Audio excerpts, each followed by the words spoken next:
SLST Bangla বিষয়ের প্রশ্নোত্তর পর্ব আলোচনা চলছে। আজকের ভিডিওতে আমরা সাহিত্যের ইতিহাস থেকে বেসিক অথচ সেরা বেশ কিছু প্রশ্নোত্তর নিয়ে হাজির হয়েছি। সেখানে আমরা প্রশ্নগুলির উত্তরও তো জানবো, অবশ্যই তার পাশাপাশি বেশ কিছু ইনফরমেশনও জেনে নেব।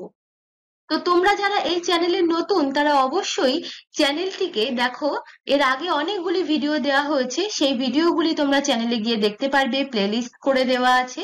এখান থেকে তোমার প্রয়োজনীয় প্লেলিস্টটি তুমি বেছে নিয়ে দেখো, এসএলএসটি বাংলা প্লেলিস্ট করা আছে, এসএলএসটি মক টেস্ট প্লেলিস্ট আছে, এখান থেকে দেখে নিতে পারো।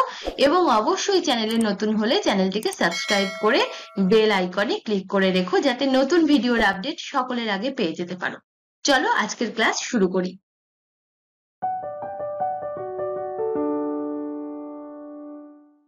দেখো আজকের প্রথম প্রশ্ন, চর্যাপদের প্রথম পদটির রচয়িতা কে? চর্যাপদের প্রথম পদ লুইপাদ রচনা করেন। দ্বিতীয় প্রশ্ন, হরপ্রসাদ শাস্ত্রী আবিষ্কৃত চর্যাপদের পুঁথিতে যতগুলি পদ পাওয়া গিয়েছে? মোট পদ সংখ্যা পাওয়া গিয়েছে হচ্ছে 46.5টি পদ। মেখলা টিকা রচনা করছেন কে? মেখলা টিকার রচয়িতা হচ্ছেন আচার্যপাদ। প্রতিটা ইনফরমেশন মনে রাখবে পরীক্ষার জন্য, এই ছোট ছোট ইনফরমেশন গুলি কিন্তু খুবই ইম্পর্টেন্ট। চর্যাপদের কতজন সিদ্ধাচার্যের নাম পাওয়া যায়? দুটি মত আছে, কেউ বলছেন 23 জন, কেউ বলছেন 24 জন। দেখো এখানে অপশনে 24 আছে, সুতরাং আমি 24 জন উত্তর করব। অপশন 24 জন গ দাগ উত্তর। যে পদকর্তা সর্বাধিক পদ রচনা করেছেন, সর্বাধিক পদ রচনা করছেন কে? কাহ্নপা। তার রচিত পদের সংখ্যা 13টি, তবে তার মধ্যে একটি পদ আমরা খুঁজে পাই না, যেটি 24 নম্বর পদটি পাওয়া যাচ্ছে না, বাদ বাকি 12টি পদ পাওয়া গেছে। ঠিক আছে, নেক্সট প্রশ্ন, চর্যাপদের প্রাপ্ত পুঁথিতে যে পদটি অর্ধেক পাওয়া যায়, অর্ধেক পাওয়া গিয়েছিল হচ্ছে 23 নম্বর পদটি। 23 নম্বর পদের অর্ধেক পাওয়া যায়, আর 24 নম্বর পদটি টোটালি পাওয়া যাচ্ছে না, যেটা আমরা পরবর্তীতে টিকা থেকে খুঁজে পাচ্ছি। টিকাকার কতগুলি পদের টিকা রচনা করেছেন? টিকাকার একেবারে সম্পূর্ণ চর্যাপদে যতগুলি পদ, টোটাল 50টি পদের টিকা উনি রচনা করছেন। চর্যাপদের যত সংখ্যক পদে বুদ্ধ নাটকের কথা আছে? বুদ্ধ নাটকের কথা আসছে 17 সংখ্যক পদে। দেখো আমরা 17 সংখ্যক পদটা দেখে নিই। রাগ পটমঞ্জুরি বিনা পাদের রচনা। সুজলাও শশী লাগিলি তান্তি, এটা দিয়ে শুরু হচ্ছে, যার লাস্ট দুটি লাইন দেখো, নাচন্তি লাগিল গান্তি দেবী বুদ্ধ নাটক বিষমা হই। এই লাইনটি থেকে আমরা বুঝতে পারছি বুদ্ধ নাটকের কথা আসছে 17 নম্বর পরিচ্ছেদে, এবং এই প্রশ্নটিও কিন্তু খুবই ইম্পর্টেন্ট। চর্যাপদের পুঁথিটি যার উপরে লেখা হয়েছিল, অর্থাৎ যে পাতাতে লেখা হয়েছিল, সঠিক উত্তর এটি তাল পাতায় লেখা হয়েছিল। এই সম্পর্কিত আমরা আরো কিছু ইনফরমেশন দেখে নিই। দেখো পুঁথিটি তাল পাতায় পুরানো বাংলা অক্ষর, যেটি লিপিতাত্ত্বিকদের পরিভাষায় প্রত্ন বাংলা অক্ষরে লেখা। তার পৃষ্ঠার আকৃতি দেওয়া হয়েছে, প্রতিটি তালপত্রের পৃষ্ঠার আকৃতি সাইজ কত ছিল সেটা দেওয়া হয়েছে। আর দেখো পুঁথির শেষ পত্রের সংখ্যা, পাতার সংখ্যা, পদ নয় কিন্তু, 69 সংখ্যক পত্র সংখ্যা লাস্ট পাওয়া যাচ্ছে। আর কোন পাতাগুলি পাওয়া যাচ্ছে না? 35, 36, 37, 38 এবং 66, এই পাতাগুলি পাওয়া যাচ্ছে না। ঠিক আছে, এবং প্রতি পৃষ্ঠায় লাইনের সংখ্যা কতগুলি ছিল? এই যে তাল পাতায় লেখা হচ্ছে, মোটামুটি প্রতি পৃষ্ঠাতে 5টি করে লাইন ছিল, ব্যতিক্রম একটি পৃষ্ঠায় শুধুমাত্র 6টি লাইন আমরা খুঁজে পাই। ঠিক আছে, তাহলে এই ছিল এই সম্পর্কিত তথ্য। চর্যাপদের পুঁথিটি যেখান থেকে প্রথম পুস্তিকাকারে প্রকাশিত হচ্ছে, পুস্তিকাকারে প্রকাশিত হচ্ছে বঙ্গীয় সাহিত্য পরিষদ থেকে। বসুকোপা রচিত চর্যাপদের সংখ্যা কত? বসুকোপা সর্বাধিক পদ রচনা করছেন কাহ্নপা, তারপরে আসছেন বসুকোপা। বসুকোপায় রচিত পদের সংখ্যা 8টি। দেখো কোনটি কোনটি? 6, 21, 23, 27, 30, 41, 43 এবং 49, এই হচ্ছে টোটাল 8টি পদ বসুকোপায়ের রচনা, যার মধ্যে 23 সংখ্যক পদটি আমরা পাচ্ছি না। মেখলা টিকা রচিত হয়েছিল যে ভাষায়? মেখলা টিকা রচনা হলো সংস্কৃত ভাষায়। এই প্রশ্নোত্তর আলোচনার পাশাপাশি আমাদের একটি মক টেস্ট সিরিজও চলছে, যেখানে 9, 10 এর জন্য থাকছে 1200 প্লাস কোশ্চেন, 30 কোশ্চেনের 20টি সেট, এবং 9 to 12 এর জন্য থাকছে 1800 প্লাস কোশ্চেন, অর্থাৎ 30টি সেট 30 কোশ্চেনের। তোমরা যারা পারচেস করতে চাও তারা অবশ্যই 7001739646 নিচে দেওয়া যে ফোন নম্বর, এই ফোন নম্বরে কল বা হোয়াটসঅ্যাপ করে আমাদের সাথে কন্ট্যাক্ট করে নিতে পারো। চলে আসছে নেক্সট প্রশ্নে, চর্যা গীতির প্রকৃত নাম কি? চর্যা গীতির প্রকৃত নাম হচ্ছে চর্যা গীতি কোশবৃত্তি। চর্যাপদের পুঁথিটি আবিষ্কৃত হচ্ছে কত সালে? আবিষ্কৃত হচ্ছে 1907 সালে এবং এটি প্রকাশিত হচ্ছে, দেখো, 1000 বছরের পুরানো বাঙ্গালা ভাষার বৌদ্ধ গান ও দোহা, এই নামে এটি প্রকাশিত হচ্ছে 1916 সালে। চর্যাপদের পুঁথি আবিষ্কার করছেন কে? সঠিক উত্তর, আবিষ্কার করছেন হরপ্রসাদ শাস্ত্রী, নেপালের রাজ দরবার থেকে 1907 সালে। যে গ্রন্থটি পরে 1916 সালে 1000 বছরের পুরানো বাঙ্গালা ভাষার বৌদ্ধ গান ও দোহা নামে 4টি পাঠ যেখানে আছে সেই অংশে প্রকাশিত হচ্ছে। 17 নম্বর চর্যাপদের রচয়িতা কে? 17 নম্বর পদ রচনা করছেন কে? রাগ পটমঞ্জরি পদ বীণাপাদ রচনা করছেন চর্যার 17 সংখ্যক পদটি, যেখানে আমরা বুদ্ধ নাটকের কথা পাচ্ছি। চর্যাপদের সাধন তত্ত্বে নাভিতে অবস্থিত চক্রের নাম। এই চক্রগুলি আমরা একেবারে ডিটেলস দেখে নেব, কোথায় কোন চক্র থাকছে এবং সেই চক্রে প্রাপ্ত সুখের নাম কি, সেটাও আমরা একটা চার্টের মাধ্যমে দেখবো। দেখো, আগে উত্তরটা দেখে নিই। নাভিতে অবস্থিত চক্র হচ্ছে নির্মাণ চক্র। প্রথম চক্র হচ্ছে নাভিতে, যেখানে নির্মাণ চক্র, যেখানে আনন্দ লাভ হয়। তাহলে নাভিতে নির্মাণ চক্র, যেখানে আনন্দ লাভ। হৃদয়ে ধর্মচক্র, যেখানে পরমানন্দ লাভ হয়। নিচ থেকে উপর দিকে উঠছে। যদি তোমরা চর্যাপদের এই আলোচনার এটা এখানে তো এত ডিটেলস আলোচনা করা সম্ভব নয়, যদি ছবিটা দেখো তাহলে বুঝবে যে নিচ থেকে উপর দিকে উঠছে নাভি, তারপর হৃদয়, তারপর আসছে কণ্ঠ, যেখানে সম্ভোগ চক্র, বিরামানন্দ, এবং একদম শেষে আসছে সহজানন্দ অর্থাৎ মস্তক, যেখানে সহজ বা মহাসুখ চক্র, সহজানন্দের প্রকাশ যেখানে। ঠিক আছে, তাহলে এটা একটু মনে রাখার চেষ্টা করবে। নাভিতে নির্মাণ, হৃদয়ে ধর্ম, কণ্ঠে সম্ভোগ, মস্তকে সহজ বা মহাসুখ। আর এইভাবে পরপর নামগুলো মনে রাখবে, তাহলে সুবিধা হবে। আনন্দ, পরমানন্দ, বিরামানন্দ, সহজানন্দ, এক এক করে স্টেপ বাই স্টেপ উঠছে নাভি, হৃদয়, কণ্ঠ, মস্তক, এইভাবে। ঠিক আছে, তাহলে আমরা পরের প্রশ্নটা দেখে নিই। সাধন চক্রে হৃদয়ে অবস্থিত চক্রের নাম কি? একটু আগেই পড়া হলো। হৃদয়ে অবস্থিত চক্র কি হবে? নির্মাণ চক্রের পর আসছে ধর্মচক্র, তাই তো? মণিদত্তের যে ভাষায় চর্যাপদের টিকা রচিত হয়, চর্যাপদের টিকা মণিদত্ত রচনা করছেন সংস্কৃত ভাষায়। নেপালের রাজদরবারের গ্রন্থাগারে সংরক্ষিত চর্যা পুঁথিটির মলাটে লেখা ছিল, কি লেখা ছিল? পুঁথিটির মলাটে আমরা একটি নাম পাই, যে নামটি হচ্ছে চর্যাচর্য টিকা নামে লেখা ছিল। 1000 বছরের পুরানো বাংলা ভাষার বৌদ্ধ গান ও দোহা, আমরা নামটা তো পেয়েছি, যে নামে 1916-তে প্রকাশিত হচ্ছে। এখানে যে গ্রন্থটি ছিল না, 4টি পাঠ ছিল এই গ্রন্থের মধ্যে, যার মধ্যে একটি চর্যাপদের মূল যে পাঠটি হরপ্রসাদ শাস্ত্রী খুঁজে পাচ্ছেন সেটি। এছাড়াও যে 3টি অংশ ছিল, সর্বপাদের দোহা ছিল, ডাকার্ণবের পুঁথি ছিল এবং কৃষ্ণাচার্যের দোহা ছিল। তাহলে এই 3টি পাঠ বাদ দিয়ে থাকছে না কোনটি? ধর্মাধর্ম বিনিশ্চয়, এটি থাকছে না। ঠিক আছে, তাহলে উত্তর হচ্ছে গয়ের দাগ, যেটি ছিল না। নেক্সট প্রশ্ন, হরপ্রসাদ শাস্ত্রী চর্যাপুঁথির নামকরণ কি করছেন?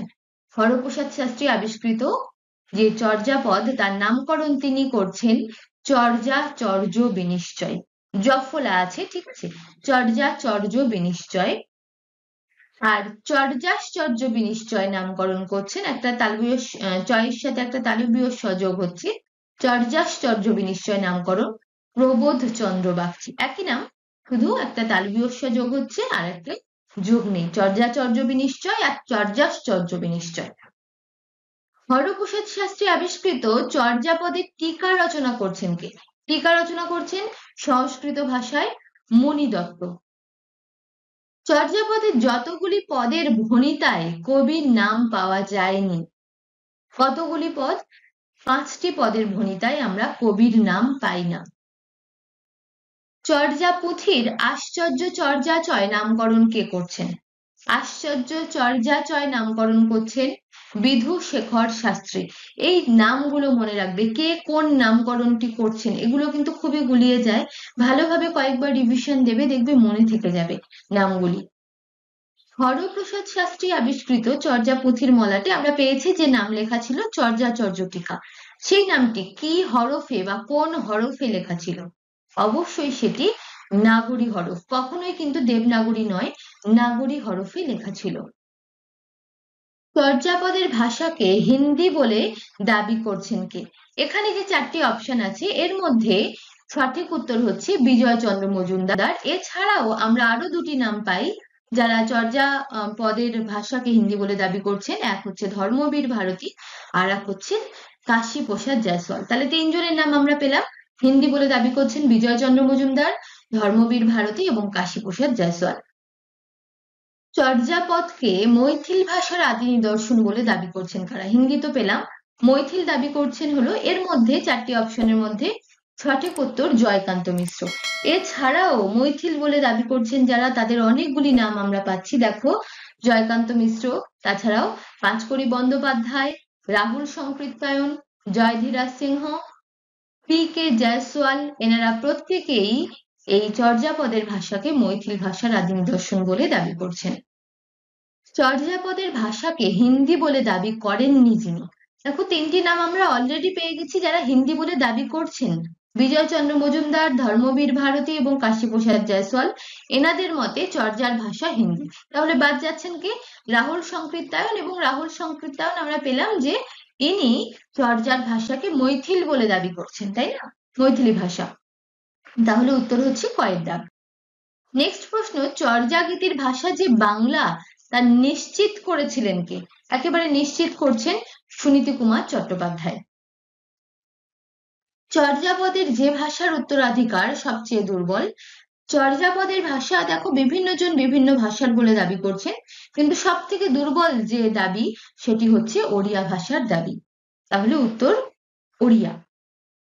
চর্যা গীতির তিব্বতী অনুবাদের টিকা কোন ভাষায় রচিত হচ্ছে? তিব্বতী অনুবাদের টিকা রচিত হচ্ছে সংস্কৃত ভাষায়। চর্যাপদের সন্ধ্যা ভাষাকে যিনি আলো আঁধারির ভাষা বলতে চেয়েছেন, আলো আঁধারির ভাষা বলছেন হরপ্রসাদ শাস্ত্রী। চর্যা গীতির তিব্বতী অনুবাদের টিকা রচনা করছেন কে? তিব্বতী অনুবাদের টিকা যেটি সংস্কৃত ভাষায় রচিত, রচনা করছেন কীর্তিচন্দ্র। এর আগেও আমরা কয়েকজন টিকাকারের নাম পেয়েছি, মণি দত্ত, আচার্যপাদ, অবশ্যই আশা করি সেগুলো তোমাদের মনে আছে। নেক্সট প্রশ্ন, সন্ধ্যা শব্দের বানান যিনি সন্ধ্যা অর্থাৎ জফলাটা বাদ দিয়ে শুধুমাত্র আকার বলতে চেয়েছেন, তিনি হচ্ছেন বিধু শেখর শাস্ত্রী। চর্যাপদের রচয়িতারা যে ধর্মাবলম্বী ছিলেন, বৌদ্ধ ধর্মাবলম্বী বা বৌদ্ধ সিদ্ধাচার্য বা বৌদ্ধ সহজিয়া সাধক বলতে পারি আমরা চর্যার পদকর্তাদেরকে। চর্যা গীতির তিব্বতী অনুবাদের টিকা আবিষ্কার করছেন কে? তিব্বতী অনুবাদের টিকা যেটি কীর্তিচন্দ্রের রচনা, তা আবিষ্কার করছেন প্রবোধচন্দ্র বাগচি। চর্যা গীতিতে যে ছন্দের সবচেয়ে বেশি প্রয়োগ দেখতে পাই, সবচেয়ে বেশি প্রয়োগ পাদাকুলক ছন্দের। চর্যা গীতির শেষতম পদটিতে যে রাগের উল্লেখ আছে, আমরা এখানে দেখো শেষতম পদটি এখানে তুলেছি, রাগ রামক্রী সবরপাদের রচনা। যেখানে গ্রন্থটি যে বই থেকে তোলা হয়েছে, দেখো চর্যা গীতিকোষ থেকে। দেখি তোমাদের মধ্যে কে কে বলতে পারো এই চর্যা গীতিকোষ গ্রন্থটি কার লেখা, বা চর্যা গীতিকোষ নামকরণ করছেন কে, কোন বিখ্যাত সমালোচক? তো সঠিক উত্তর আমাদের এখানে দাঁড়াচ্ছে রাগ রামক্রী, যেটি রচয়িতা সবরপা। বা এরকমও যদি প্রশ্ন আসে চর্যার শেষতম পদটির রচয়িতা কে, তাহলে সবরপা। যে রাগে সর্বাধিক চর্যাপদ রচিত হয়েছে, সব থেকে বেশি যে রাগে রচনা হয়েছে তা হলো পটমঞ্জরি রাগ। কাহ্নপা যে রাগে পদ রচনা করেননি, দেখো কাহ্নপায়ের আমরা অনেকগুলি পদ পাচ্ছি, তার মধ্যে বিভিন্ন রাগের নাম পাচ্ছি, তো উনি যে রাগে পদ রচনা করেননি তা হচ্ছেন শবরী রাগ। বাকি রাগগুলিতে উনি পদ রচনা করেছেন। ঠিক আছে, এই তিনটি রাগই নয় শুধু, আরো অনেকগুলি রাগই ওনার আছে, তো শবরীর আগে উনি কোনো পদ রচনা করেননি। লুইপা যে রাগে চর্যাপদ রচনা করেছিলেন, দেখো লুইপায় দুটি মাত্র পদ পাই আমরা, এক হচ্ছে একদম প্রথম পদ যেটা 1 নম্বর পদ, আর পাচ্ছি 29 সংখ্যক পদ, এবং দুটি পদ দেখো কা তরু বড় পঞ্চমী ডালো, এটা একদম প্রথম, আর লাস্ট আসছে 29 নম্বর ভাবো ন হই অভাবো ন যাই, দুটেই পটমঞ্জরির আগে। তাহলে চর্যাপদ যে লুইপা যে নামে পদ রচনা করেছেন তা হলো পটমঞ্জরির রাগ। চর্যাগীতির যতগুলি পদে পাদাকুলক ছন্দরীতির অনুসৃতি দেখা যাচ্ছে, চর্যার পদগুলি সর্বাধিক যে ছন্দে রচিত হয়েছে তা হলো পাদাকুলক, এবং যার অনুসৃতি দেখা যাচ্ছে প্রায় 36টি পদ পাদাকুলক ছন্দে রচিত। পটমঞ্জরি রাগে রচিত পদের সংখ্যা কটি? পটমঞ্জরি রাগ তাতে রচিত পদের সংখ্যা হচ্ছে 11টি। চর্যাগীতিতে ব্যবহৃত রাগের সংখ্যা হলো, চর্যাগীতিতে কত ধরনের রাগ ব্যবহার হচ্ছে? তা হলো 22টি রাগ ব্যবহার হচ্ছে। এই তো গেল বেশ কিছু প্রশ্ন উত্তর। এবার আমরা প্রশ্ন উত্তর নয়, বেশ কিছু ইনফরমেশন দেখে নেব। চর্যাগীতি সম্পর্কিত আরো বেশ কিছু ইনফরমেশন আমরা এখানে দেখে নেব। চর্যাপদের প্রাচীন সিদ্ধাচার্য বলা হচ্ছে কাকে? একদম প্রথম পদকর্তা যিনি লুইপা, ওনাকেই বলা হচ্ছে, কিন্তু শহীদুল্লাহ ভুসুকুপাকে আদি সিদ্ধাচার্য বলেছেন। চর্যার ইংরাজি অনুবাদ করছেন কে? পিসি বাগচি।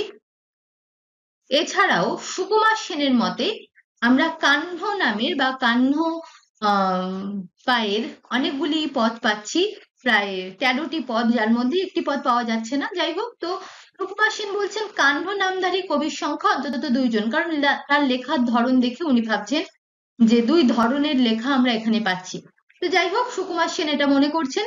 চর্যার পদকর্তাদের মধ্যে একমাত্র মহিলা কবি হচ্ছেন কুক্কুরিপা। অনেকে এনার সাথে একটি কুকুর থাকতো বলে মনে করতেন, যার জন্য এনাকে কুক্কুরিপা বলা হচ্ছে। নেক্সট আসছে চর্যাপদের বাঙালি পদকর্তা। বাঙালি পদকর্তার মধ্যে অনেকের নাম পাচ্ছি আমরা লুইপা, শবরপা এবং ভুসুকুপা, এনারা প্রত্যেকে বাঙালি পদকর্তা। এবারে চলে আসছি নবচর্যাপদ সম্পর্কিত ইনফরমেশনে। দেখো, চর্যাপদ প্রকাশের পর আরো বেশ কিছু চর্যার পদ আবিষ্কৃত হয়েছিল। হরপ্রসাদ শাস্ত্রী কর্তৃক চর্যাগীতির পুঁথি আবিষ্কারের প্রায় অর্ধ শতক বছর পর ডক্টর শশীভূষণ দাশগুপ্ত নেপাল থেকে 20টি পুঁথি অবলম্বনে প্রায় 250টি চর্যাগীতি খুঁজে পেয়েছিলেন। এগুলির মধ্যে 98টি চর্যাগীতি তার নাম প্রকাশের উদ্যোগ নেন তিনি, কিন্তু হঠাৎ তার আকস্মিক মৃত্যু হয়। ফলত অসিত কুমার বন্দ্যোপাধ্যায় 1889 খ্রিস্টাব্দে কলকাতা বিশ্ববিদ্যালয় থেকে যেগুলি প্রকাশ করছেন, এগুলি নবচর্যাপদ নামে পরিচিত। তাহলে এখানে আমরা নবচর্যাপদের ইনফরমেশন পেলাম। এবার আরো কিছু ইনফরমেশন দেখবো। দেখো হরপ্রসাদ শাস্ত্রীর মতে চর্যাপদের ভাষা হচ্ছে সন্ধ্যা ভাষা, বিধুশেখর শাস্ত্রীর মতেও সন্ধ্যা ভাষা, তবে উভয়ের উচ্চারণ একই হলেও বানানের ডিফারেন্স আছে। হরপ্রসাদ শাস্ত্রী সন্ধ্যা ভাষা বলছেন সেখানে জফলা আছে, আর বিধুশেখর শাস্ত্রী বলছেন সেখানে কিন্তু জফলা নেই, জাস্ট দন্ত নয়ধয় আকার আছে। পাঁচকড়ি বন্দ্যোপাধ্যায়ের মতে চর্যাপদের ভাষা হলো সন্ধ্যা দেশের ভাষা, এখানেও কিন্তু জফলা আছে। এবার বাংলা ভাষা বলছেন চর্যাপদের ভাষাকে কে? সুনীতি কুমার চট্টোপাধ্যায়। কোন গ্রন্থে বলছেন? ODVL নামে আমরা যে গ্রন্থটিকে জানি, the origin and development of Bengali language, এই গ্রন্থটিতে সুনীতি কুমার চট্টোপাধ্যায় চর্যাপদের ভাষাকে বাংলা বলে একেবারে পুরোপুরি দাবি করছেন। আজকের প্রশ্ন উত্তর আলোচনায় শ্রীকৃষ্ণ কীর্তন থেকে যাবতীয় তথ্যমূলক প্রশ্ন উত্তর নিয়ে হাজির হয়েছি। তোমরা দ্রুত প্রশ্নগুলির উত্তর করার চেষ্টা করবে। তো দেখো, প্রথম প্রশ্ন, বিষয়বস্তুর দিক থেকে শ্রীকৃষ্ণ কীর্তন কাব্যের গুরুত্ব হলো। 4টি অপশন দেওয়া হয়েছে, এর মধ্যে শ্রীকৃষ্ণ কীর্তনের বিষয়বস্তুর দিক থেকে গুরুত্ব হচ্ছে এটি বাংলার রাধাকৃষ্ণ লীলা বিষয়ক প্রথম আখ্যান কাব্য। তোমাদের যারা নিজেরা উত্তর করতে চাইছো তারা অবশ্যই ভিডিওটার টাইমটা যথেষ্ট না হলে তোমরা ভিডিওটা পজ করে উত্তরটি দেওয়ার চেষ্টা করবে। নেক্সট প্রশ্ন, বড়ুচণ্ডী দাসের শ্রীকৃষ্ণ কীর্তনের উপাদান তিনি সংগ্রহ করেছিলেন কোন গ্রন্থ থেকে? সঠিক উত্তর এখানে ভাগবত পুরাণ থেকে এবং গীত গোবিন্দম অর্থাৎ জয়দেবের গীত গোবিন্দ থেকে উনি উপাদান সংগ্রহ করেছিলেন রাধা কৃষ্ণের বিষয়ক। শ্রীকৃষ্ণ কীর্তন কাব্যের গঠন রীতির বৈশিষ্ট্য হলো, দেখো গঠন রীতি অর্থাৎ এর গঠনে আমরা কি কি জিনিস পাচ্ছি। এখানে মূলত আমরা দেখি যে ক্যারেক্টার গুলো আছে সেই ক্যারেক্টার গুলির সংলাপ, অর্থাৎ সংলাপ পাচ্ছি। এটি আখ্যান কাব্য, এটাও আমরা জানি, এবং গীতি কবিতার মিশ্রণ ঘটেছে। তাহলে এখানে আমাদের উত্তর হচ্ছে এতে সংলাপ, আখ্যান এবং গীতি কবিতার মিশ্রণ ঘটেছে। শ্রীকৃষ্ণ কীর্তন কাব্যের পুঁথিটি আবিষ্কৃত হচ্ছে কত সালে? আবিষ্কৃত হচ্ছে 1909 খ্রিস্টাব্দে। আর চর্যাপদ আবিষ্কৃত হয়েছিল এর 2 বছর আগে 1907-এ। এই 7-এ হচ্ছে চর্যাপদ আর 9-এ হচ্ছে শ্রীকৃষ্ণ কীর্তন। নেক্সট, শ্রীকৃষ্ণ কীর্তন কাব্যে সংস্কৃত শ্লোকের সংখ্যা কতগুলি? সংস্কৃত শ্লোক আমরা এখানে পাচ্ছি 161টি। কাব্যটির পুঁথিটি ছাপার অক্ষরে প্রথম প্রকাশিত হচ্ছে কত সালে? প্রকাশিত হচ্ছে 1916 খ্রিস্টাব্দে। শ্রীকৃষ্ণ কীর্তন কাব্যের খণ্ড সংখ্যা হলো, কতগুলি খণ্ড পাচ্ছি আমরা এখানে? মোট 13টি খণ্ড পাচ্ছি। দেখো, শ্রীকৃষ্ণ কীর্তন কাব্যে মোট 13টি খণ্ড রয়েছে। খণ্ডগুলির নাম জন্ম, তাম্বুল, দান, নৌকা, ভার অর্থাৎ যেটিকে ছত্রখণ্ড বলা হচ্ছে, বৃন্দাবন খণ্ড, যমুনান্তর্গত কালিয়া দমন খণ্ড, যমুনান্তর্গত বস্ত্রহরণ খণ্ড এবং হারখণ্ড, বানখণ্ড, বংশীখণ্ড এবং সর্বশেষ রাধা বিরহ। ঠিক আছে, যমুনার অন্তর্গত এটুকু মনে রাখলেই হবে, নামগুলোকে মনে রাখবে। যেমন জন্ম, তাম্বুল, দান, নৌকা, ভার, বৃন্দাবন, কালীয় দমন, বস্ত্রহরণ, হার, বান, বংশী এবং রাধা বিরহ। এইভাবে নামগুলো মনে রাখলে হয়ে যাবে 13টি খণ্ড। শ্রীকৃষ্ণ কীর্তন কাব্যের শেষ খণ্ডের নাম, দেখো একটু আগেই পেলাম আমরা, লাস্ট খণ্ড হচ্ছে রাধা বিরহ। তাহলে সঠিক উত্তর রাধা বিরহ। শ্রীকৃষ্ণ কীর্তন বাংলা সাহিত্যের কোন যুগের নিদর্শন? প্রাচীন যুগের নিদর্শন হিসাবে আমরা চর্যাপদ পাচ্ছি। শ্রীকৃষ্ণ কীর্তন হচ্ছে অন্ধকার যুগের পরবর্তী আদি মধ্য যুগের নিদর্শন। ঠিক আছে, তাহলে উত্তর হচ্ছে 2-এর দাগ। শ্রীকৃষ্ণ কীর্তনের অন্য কি নাম নিয়ে বিতর্ক আছে? দেখো, শ্রীকৃষ্ণ কীর্তন নামটি একটা আমরা পাচ্ছি যেটি সম্পাদক দিয়েছেন উনি প্রকাশের সময়। আরেকটি নাম পাওয়া যাচ্ছে যেটি ওই গ্রন্থের মধ্যে একটি চিরকুটে পাওয়া গিয়েছিল, কিন্তু গ্রন্থের কোনো সঠিক নাম বা গ্রন্থের রচয়িতা যে নাম দিয়েছিলেন সেই রকম কোনো নামের কোনো স্পেসিফিক তথ্য আমরা পাচ্ছি না। কিন্তু যে নামটি নিয়ে বিতর্ক আছে আরেকটি নাম তাহলে কি আসছে? শ্রীকৃষ্ণ সন্দর্ভ, যেটি চিরকুটে পাওয়া গিয়েছিল। শ্রীকৃষ্ণ কীর্তন কাব্যের পুঁথিটি আবিষ্কার করছেন কে? আবিষ্কার করছেন বসন্ত রঞ্জন রায় বিদ্যুৎ বল্লভ, যিনি সম্পাদনা করছেন গ্রন্থটির। শ্রীকৃষ্ণ কীর্তন কাব্যের পুঁথিটি পাওয়া গিয়েছিল বাঁকুড়া জেলার যে গ্রামে, তাহলে জেলার নাম পাচ্ছি বাঁকুড়া। কোন গ্রাম? গ্রামের নাম কাকিলা। আচ্ছা, এই প্রশ্ন উত্তর আলোচনা সিরিজের পাশাপাশি আমাদের একটি মক টেস্ট সিরিজও চলছে। তোমরা যারা মক টেস্ট দিয়ে নিজের প্রস্তুতিকে যাচাই করে নিতে চাইছো, দেখো 9-10 এর জন্য 1200 কোশ্চেন অর্থাৎ 60টি কোশ্চেনের 20টি সেট পাবে মাত্র 299 টাকাতে। এবং তোমরা যারা 9 to 12 এর আছো তাদের এই পার্টটা নেওয়ার প্রয়োজন নেই, তারা এই পার্টটাতে দেখবে 1800 প্লাস কোশ্চেন আছে, 399 এ পেয়ে যাবে, যেখানে 30টি সেট আছে, প্রতিটা সেটে 60 করে কোশ্চেন। তোমরা যারা এই মক টেস্ট সিরিজে যুক্ত হতে চাও তারা অবশ্যই 7001739646 এই নিচে দেওয়া যে ফোন নম্বর, এই নম্বরে অবশ্যই কন্ট্যাক্ট করে আমাদের সাথে কল বা SMS করে যোগাযোগ করে নিতে পারো। ঠিক আছে, চলো নেক্সট প্রশ্নে চলে যাই। শ্রীকৃষ্ণ কীর্তন কাব্যের মোট পদ সংখ্যা কতগুলি? আমরা সংস্কৃত শ্লোক তো পেলাম একটু আগেই, এখানে পদ সংখ্যা হচ্ছে মোট 418টি পদ পাচ্ছি আমরা। যার গোয়াল ঘরে শ্রীকৃষ্ণ কীর্তন কাব্যের পুঁথিটি পাওয়া গিয়েছিল তার নাম হলো বাঁকুড়া জেলার কাকিলা গ্রামের দেবেন্দ্রনাথ মুখোপাধ্যায়ের বাড়ির গোয়াল ঘরের মাচা থেকে গ্রন্থটি পাওয়া যাচ্ছে। অবশ্যই মুখোপাধ্যায়, অন্যগুলি দিয়ে যেন ভুল করবে না, বন্দ্যোপাধ্যায় বা চট্টোপাধ্যায় এরকম হবে না, হবে মুখোপাধ্যায়। নেক্সট, শ্রীকৃষ্ণ কীর্তনের পুঁথিটি আবিষ্কার করা হয়েছিল, দেখো একেবারে ফুল লাইনেই এখানে উত্তর দেওয়া হয়েছে, বাঁকুড়া জেলার কাকিলা গ্রামে দেবেন্দ্রনাথ মুখোপাধ্যায়ের গোয়াল ঘরের মাচা থেকে। ঠিক আছে, নেক্সট প্রশ্ন, শ্রীকৃষ্ণ কীর্তন প্রকাশিত হচ্ছে কত সালে এবং কোথা থেকে? 1916 বঙ্গীয় সাহিত্য পরিষদ থেকে। বঙ্গীয় সাহিত্য পরিষদ, যেখান থেকে চর্যাপদও প্রকাশিত হয়েছিল। শ্রীকৃষ্ণ কীর্তন কাব্যটি রচিত হয়েছিল কোন সময়? অর্থাৎ সময়কাল জিজ্ঞাসা করা হয়েছে। যে সময়কাল নির্ণয় করে যেটি পাওয়া যাচ্ছে, মোটামুটি কেউ কেউ পঞ্চদশ শতাব্দীর প্রথমার্ধ বা চতুর্দশ শতাব্দীর শেষ দিক বলা হচ্ছে। ঠিক আছে, অপশনে যেমন থাকবে, যদি শুধু পঞ্চদশ শতক থাকে সেক্ষেত্রে পঞ্চদশ শতক দেবে, পঞ্চদশ শতাব্দীর প্রথমার্ধ যদি আলাদা করে থাকে তো সেই হিসাবে উত্তর দেবে। তো এই দুটোই আমি অপশনে রেখেছি। নেক্সট, শ্রীকৃষ্ণ কীর্তন কাব্যের প্রথম ও শেষ খণ্ডের নাম। জন্মখণ্ড দিয়ে শুরু হচ্ছে আর শেষ হচ্ছে রাধা বিরহ দিয়ে, তাহলে উত্তর জন্মখণ্ড ও রাধা বিরহ। যদি এমন প্রশ্ন আসে যে শ্রীকৃষ্ণ কীর্তন কাব্যের ৮তম খণ্ডের নাম কি বা ৫তম খণ্ডের নাম, ঠিক আছে, তো এইগুলো মনে রাখবে।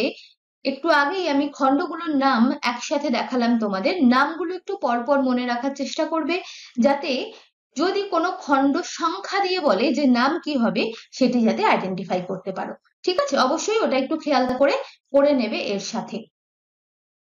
ভাগবতের রাস বলা হয়েছে শ্রীকৃষ্ণ কীর্তনের কোন খণ্ডকে? দেখো, রাস হচ্ছে কোথায়? বৃন্দাবনে, তো অবশ্যই বৃন্দাবন খণ্ডকে ভগবতের রাস বলা হচ্ছে।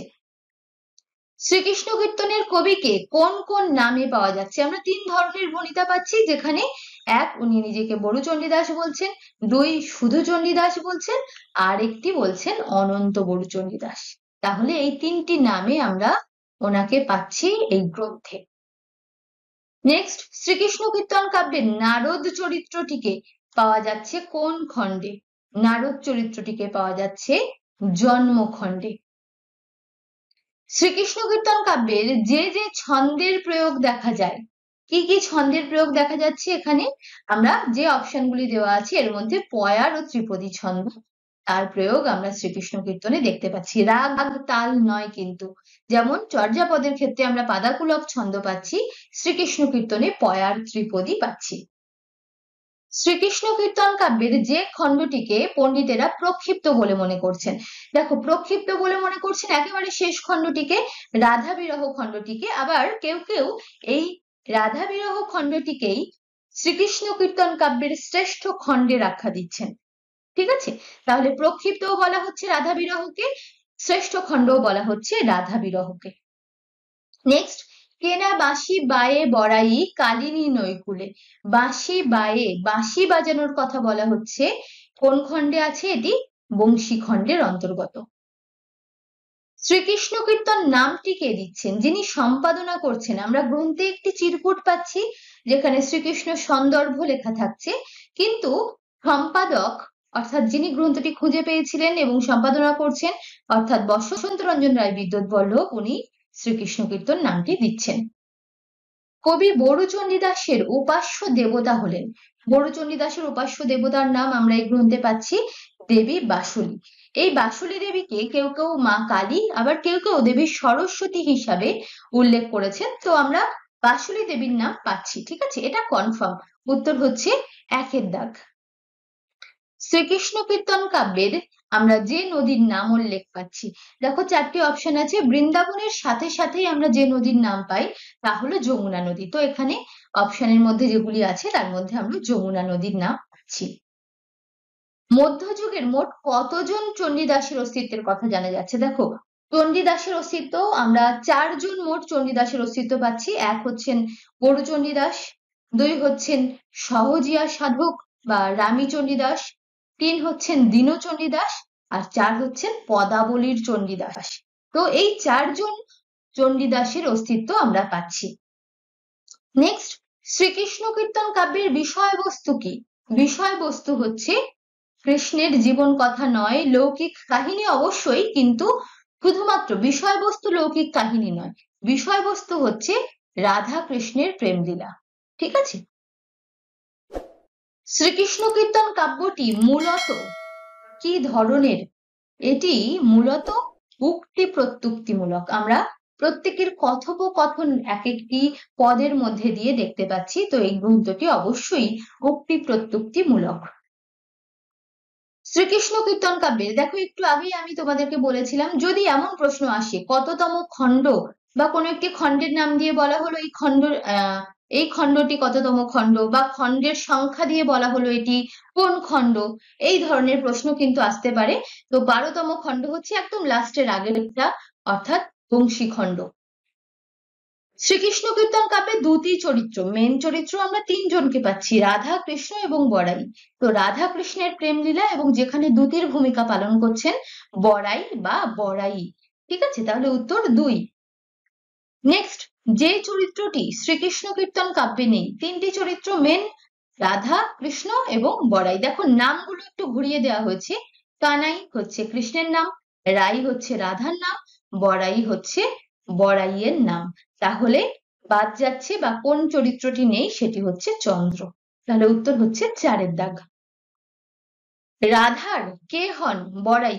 বড়াই রাধার কে হন? তা হচ্ছেন মায়ের পিসি, অর্থাৎ দিদা সম্পর্কিত, তো মায়ের পিসি। বাংলা ভাষায় রচিত প্রথম কাহিনী কাব্য হলো কোনটি? দেখো বাংলা ভাষার প্রথম রচনা হিসাবে আমরা পাচ্ছি চর্যাপদকে, কিন্তু চর্যাপদের বিষয় হলো গূঢ় সাধন তত্ত্ব, তাই না? তো চর্যাপদ কখনোই কাহিনী কাব্য নয়। এরপর আসছে আদি মধ্যযুগের নিদর্শন হিসাবে প্রথম শ্রীকৃষ্ণ কীর্তন, অর্থাৎ চর্যাপদ এবং শ্রীকৃষ্ণ কীর্তনের মাঝে যে অন্ধকার যুগ, তারপর আসছে শ্রীকৃষ্ণ কীর্তন। তো অবশ্যই সেখানে আমরা রাধা কৃষ্ণের কাহিনী পাচ্ছি। তো কাহিনী কাব্য বাংলার প্রথম শ্রীকৃষ্ণ কীর্তন। শ্রীকৃষ্ণ কীর্তন কাব্যটির রচয়িতা, দেখো একটু আগেই আমরা চণ্ডীদাস, কতজন চণ্ডীদাসের নাম পাচ্ছি সেটা আমরা আলোচনা করছিলাম। তো এখানে কোন কোন চণ্ডীদাসের নাম পাওয়া যাচ্ছে সেগুলো এখানে দেওয়া আছে। এবং শ্রীকৃষ্ণ কীর্তন কাব্য রচনা করছেন কে? বড়ু চণ্ডীদাস, তাই তো, অনন্ত বড়ু চণ্ডীদাস বা বড়ু চণ্ডীদাস। তো উত্তর হচ্ছে বড়ু চণ্ডীদাস। নেক্সট, শ্রীকৃষ্ণ কীর্তন কাব্যের একেবারে শেষ খণ্ডের নাম, একেবারে শেষ যেটিকে প্রক্ষিপ্ত এবং শ্রেষ্ঠ খণ্ড বলা হচ্ছে তা হচ্ছে রাধা বিরহ খণ্ড। নিচের কোন গ্রন্থটি থেকে বড়ু চণ্ডীদাস ঋণ গ্রহণ করেছেন, বা বড়ু চণ্ডীদাস রাধাকৃষ্ণের কাহিনী গ্রহণ করছেন কোন গ্রন্থ থেকে? একদমই জয়দেবের গীত গোবিন্দম থেকে। নেক্সট, বড়ু চণ্ডীদাস বাংলা ভাষা ছাড়া আর কোন ভাষায় দক্ষ ছিলেন? বাংলা ছাড়া আমরা সংস্কৃত ভাষা পাচ্ছি, যে সংস্কৃত ভাষায়ও বড়ু চণ্ডীদাস দক্ষ ছিলেন, যে তথ্যাবলী পাওয়া যাচ্ছে সেই তথ্যাবলী অনুসারে। শ্রীকৃষ্ণ কীর্তন কাব্যের প্রধান তিনটি চরিত্র, মেন তিনটি চরিত্র পাচ্ছি আমরা, রাধা কৃষ্ণ এবং বড়াই। খণ্ড নাম যুক্ত নেই শ্রীকৃষ্ণ কীর্তনের এমন খণ্ডের নাম। দেখো শ্রীকৃষ্ণ কীর্তনের আমরা যে 13টি খণ্ড পাচ্ছি, প্রতিটা নামের শেষে জন্মখণ্ড, তাম্বুল খণ্ড, কালীয় দমন খণ্ড, ভার খণ্ড, তো এই ধরনের প্রতিটা নামের শেষে দেখো খণ্ড শব্দটি পাচ্ছি। একমাত্র লাস্ট খণ্ড যেটিকে প্রক্ষিপ্ত বলা হচ্ছে, সেটির নামের শেষেই আমরা খণ্ড শব্দটি পাচ্ছি না, অর্থাৎ রাধা বিরহ খণ্ড এমনটা কিন্তু বলছি না। তো সঠিক উত্তর রাধা বিরহ। তো এই ছিল আজকের আমাদের প্রশ্ন উত্তর। এবার আমরা শ্রীকৃষ্ণ কীর্তন সম্পর্কিত আরো বেশ কিছু ইনফরমেশন একটু দেখে নেব এক নজরে। দেখো শ্রীকৃষ্ণ কীর্তন কাব্যের রচিত গ্রন্থ নাম, অর্থাৎ রচনা করছেন যিনি, তিনি যে নাম দিয়েছিলেন তেমন কোনো নাম বা সেই রচনাকার সম্পর্কে আমরা ভণিতাতে শুধুমাত্র নাম পাচ্ছি চণ্ডীদাস, বড়ু চণ্ডীদাস, অনন্ত বড়ু চণ্ডীদাস, কিন্তু তার সম্পর্কিত কোনো তথ্য আমরা পাচ্ছি না। নেক্সট, শ্রীকৃষ্ণ কীর্তনের প্রাপ্ত পুঁথির প্রথম এবং শেষ কয়েকটি পৃষ্ঠাও পাওয়া যাচ্ছে না। যেহেতু পাওয়া যাচ্ছে না, ফলত গ্রন্থের নামও আমরা পাচ্ছি না, কারণ শুরুতেই গ্রন্থের নাম থাকে। নেক্সট আসছে কাব্যটি সংলাপ, আখ্যান ও গীতি কবিতার মিশ্রণ। ঠিক আছে, এটা আমরা একটু আগেই পেয়েছিলাম যে সংলাপ আশ্রিত, যেখানে কথোপকথন আসছে, আখ্যান ধর্মী এবং গীতি কবিতা সংমিশ্রণ এটি। নেক্সট, শ্রীকৃষ্ণ কীর্তন রচনার পূর্বের সময়কাল, অর্থাৎ চতুর্দশ শতাব্দীর শেষ থেকে পঞ্চদশ শতাব্দীর শুরুতে রচনা হচ্ছে, তার আগের যে সময়কাল, অর্থাৎ ত্রয়োদশ চতুর্দশ শতাব্দীতে বাংলা সাহিত্যে অন্ধকার যুগ বলা হচ্ছে এই সময়টিকে। কেন? এই সময় কোনো সাহিত্য সৃষ্টি হয়নি বা সাহিত্যের কোনো নিদর্শন এখনো পাওয়া যায়নি। এই কাব্যে লৌকিকতার প্রকাশ ঘটেছে। এই কাব্যটিতে কৃষ্ণের একেবারে জন্ম থেকে মথুরা প্রবাস পর্যন্ত কাহিনী বর্ণনা করা আছে। তাহলে কোথা থেকে কোন পর্যন্ত কাহিনী আছে সেটাও আমরা এখানে পেলাম। নেক্সট, কাব্যটির ভূমিকা লিখছেন কে? দেখো কাব্যটির ভূমিকা লিখছেন বসন্ত রঞ্জন রায় বিদ্যুৎ বল্লভ স্বয়ং, যিনি সম্পাদনা করছেন। তো কাব্যের সম্পাদকও অবশ্যই বসন্ত রঞ্জন রায় বিদ্যুৎ বল্লভ। কাব্যটির মুখবন্ধ লিখছেন রামেন্দ্র সুন্দর ত্রিবেদী। এবং এই কাব্যের বা এই মূল যে গ্রন্থটি, যেটি বঙ্গীয় সাহিত্য পরিষদ থেকে প্রকাশিত হয়েছিল, সেই গ্রন্থের লিপিকাল সম্পর্কিত তথ্যাবলী এইটি গ্রন্থটিতে লিখছেন রাখাল দাস বন্দ্যোপাধ্যায়। লোড চন্দ্রানীর কাহিনী উৎস চন্দ্রায়ণ যার রচনা। প্রশ্নের মধ্যে থেকেও আমরা একটি ইনফরমেশন পেয়ে যাচ্ছি লোড চন্দ্রানী কোন গ্রন্থ থেকে, মূল গ্রন্থ কি এর? চন্দ্রায়ণ। এবং এই চন্দ্রায়ণ কাব্যটি কার রচনা? সেটি হচ্ছে মৌলানা দাউদ। তাহলে দুটি ইনফরমেশন পেলাম আমরা এখান থেকে।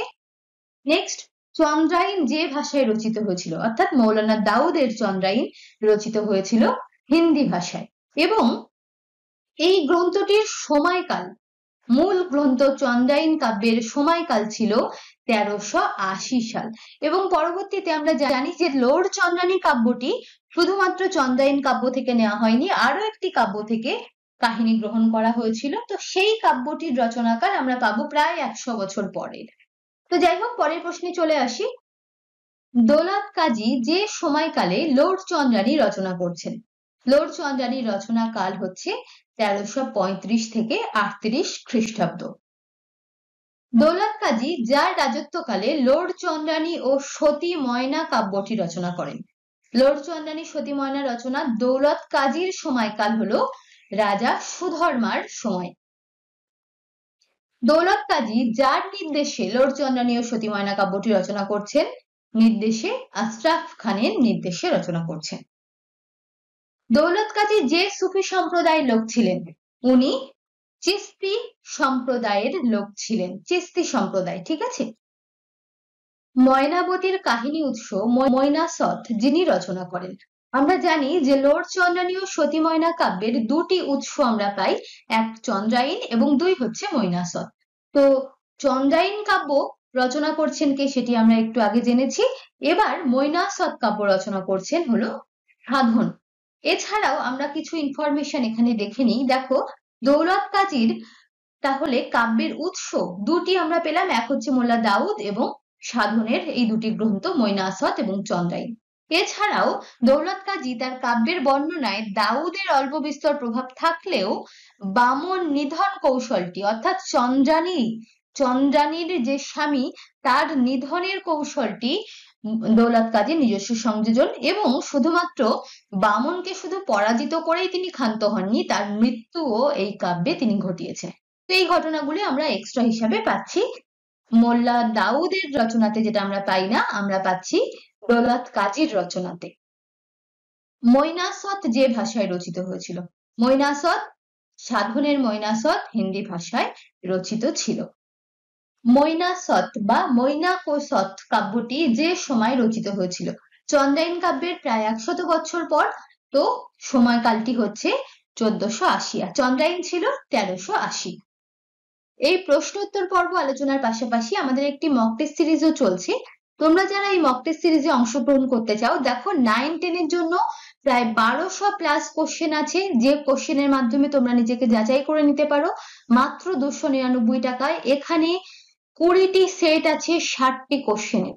এবং যারা 9 to 12 এর পার্টে যারা পরীক্ষা দিতে চাইছো, 9-10 দিচ্ছ এবং 11-12 দিচ্ছ, তাদের আলাদা করে এই সেটটি নেওয়ার প্রয়োজন নেই। তারা 1800 প্লাস কোশ্চেনের এই সেটটি পেয়ে যাবে 30টা সেট, যেখানে থাকবে প্রতিটা সেটে 60টি করে প্রশ্ন 399 টাকাতে। এবং তোমরা যারা এই মক টেস্ট সিরিজে অংশগ্রহণ করতে চাইছো, তারা অবশ্যই দেখো এখানে নিচে ফোন নম্বর দেওয়া আছে 7001739646। এই নম্বরে কল বা হোয়াটসঅ্যাপ করে আমাদের সাথে সরাসরি কন্ট্যাক্ট করে নিতে পারো। রোসাঙ্গনগর যে নদীর তীরে অবস্থিত, দৌলত কাজীর একটি মাত্র কাব্য লোড চন্দ্রানীতে আমরা এই রোসাঙ্গনগরের কথা জানতে পারি। যে নদীর তীরে এই রোসাঙ্গনগর অবস্থিত তা হলো কর্ণফুলী নদী। সতী ময়নার 12 মাসি বা 12 মাসা যার জবানিতে ব্যক্ত হয়েছে, সতী ময়নার 12 মাসা যেটি দৌলত কাজী সম্পূর্ণ করে যেতে পারেননি, যার বাদবাকি অংশ সৈয়দ আলাউল সম্পন্ন করেছিলেন, সেটি ব্যক্ত হয়েছে রত্নামালিনীর জবানিতে। যে রত্নামালিনীকে ময়নাবতীর কাছে পাঠানো হয়েছিল, ছাতন কুমার পাঠিয়েছিলেন যে রত্নামালিনীকে। তো এই রত্নামালিনী সতী ময়নার 12 মাসি বা 12 মাসা যে মাসের বর্ণনা দিয়ে শুরু হচ্ছে আষাঢ় মাসের বর্ণনা দিয়ে। এবং যে 12 মাসার বর্ণনা, দেখো দৌলত কাজীর লোড চন্দ্রানী ও সতী ময়না কাব্যের যে মাসের বর্ণনা অসমাপ্ত রেখে মারা যাচ্ছেন দৌলত কাজী, তা হচ্ছে জ্যৈষ্ঠ মাসের বর্ণনা। তাহলে আষাঢ় মাস দিয়ে শুরু হচ্ছে, জ্যৈষ্ঠ মাসের বর্ণনা অসমাপ্ত রেখে দৌলত কাজী মারা যাচ্ছেন এবং বাদবাকি অংশ শেষ করছেন সৈয়দ আলাওল। স্বর্ণষ্টিপ কাহিনী প্রসঙ্গটি যে উৎস থেকে গৃহীত হয়েছে? স্বর্ণষ্টিপ কাহিনী প্রসঙ্গ আমরা পাই মহাভারতে, দৌলত কাজী লোড চন্দ্রানীতেও আমরা একই রকম ভাবে স্বর্ণষ্টিপ কাহিনী প্রসঙ্গ পাই। তো মহাভারতের দ্রোণ পর্বে আমরা এই প্রসঙ্গ পেয়েছিলাম। ঠিক আছে, তাহলে এটি মহাভারতের দ্রোণ পর্ব। নেক্সট আসছে আশরাফ খাঁ লস্কর উজির। এখানে এই লাইনটি তোলা হয়েছে লোড চন্দ্রানী থেকে। এখানে লস্কর শব্দের অর্থ কি? লস্কর বলতে মন্ত্রী বোঝানো হয়েছে। নেক্সট আসছে রোসাঙ্গনগর। আমরা একটু আগেই পেয়েছিলাম যে কর্ণফুলী নদীর তীরে অবস্থিত, তবে কর্ণফুলী নদীর কোন দিকে অবস্থিত? তা হলো পশ্চিম দিকে অবস্থিত। রাজ নামাঙ্কিত মুদ্রায় যে আরাকান রাজকে শ্বেত হস্তিরাজ বলে উল্লেখ করা হয়েছে। দেখো আমরা আরাকান রাজসভা পড়ছি, তো আরাকান রাজাদের মধ্যেও যদি কোনো উল্লেখযোগ্য কোনো বিষয় থাকে তাহলে সেটিও আমাদের একটু মনে রাখার চেষ্টা করতে হবে। তো শ্বেত হস্তিরাজ বলে উল্লেখ করা হচ্ছে মুদ্রায়, তা হচ্ছেন রাজা শ্রীশুধর্মা। এছাড়াও আমরা লোড চন্দ্রানী কাব্য থেকে কিছু ইনফরমেশন দেখে নিই। দেখো এমন প্রশ্ন আসতেই পারে পরীক্ষাতে কোনো প্রবাদ প্রবচনের উল্লেখ করে যে এটি কোন কাব্যের প্রবাদ। তো দৌলত কাজী লোড চন্দ্রানী থেকে আমরা এই ধরনের প্রবাদগুলো পাচ্ছি, দেখে নাও একটু। মৃত্যুদ্বারে নারে কেহ দিবারে কপাট, মৃত্যুদ্বারে কেউ কপাট দিতে পারে না। ঠিক আছে, হীনের পীড়িতি মরণ চেয়ে, বুদ্ধিজন পরিহরে শোক, কিবা কার্য সিদ্ধি কিবা নিপতিত কায়া, আর চিন্তিয়া যে করে কাজ সভাতে না পায় লাজ, কাছে নহে কলঙ্ক যন্ত্রণা। তো এই লাইনগুলি অবশ্যই খেয়াল রাখবে, এগুলি প্রবাদ প্রবচন হচ্ছে লোড চন্দ্রানী কাব্যের। এরপর দেখো গোপাল হালদার ময়নাবতীকে সর্বত্র ময়নামতি বলেছেন। গোপাল হালদার বিখ্যাত সমালোচক এবং সাহিত্য, ওনার সাহিত্য